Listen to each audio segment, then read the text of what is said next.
बोलगड़ block अंतर्गत सोमपुर स्थित चतुर्भुज सरकारी उच्च विद्यालय प्रधान शिक्षक बोलगड़ शिक्षक परिवार सभापति तथा खोर्धा जिला माध्यमिक शिक्षक संघ उफ्टा कार्यकारी कमिटी सदस्य प्रमोद कुमार स्वाई बोलगड़ ब्लॉक मोर पितृप्रतिम वरिष्ठ नागरिक वृंद बुद्धिजीवी कृषक समाज केंद्र एवं राज्य सरकार कर्मचारी वृंद युवगोष्ठी छात्र छात्री समेत आबाल वृद्धवनिता को मोर हार्दिक अभिनंदन और आंतरिक शुभेच्छा।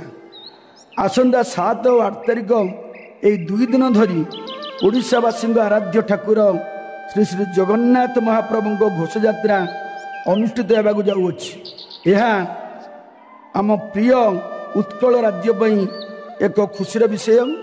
यही अवसर में मु समस्त दीर्घ और निरामय जीवन कामना करुछि।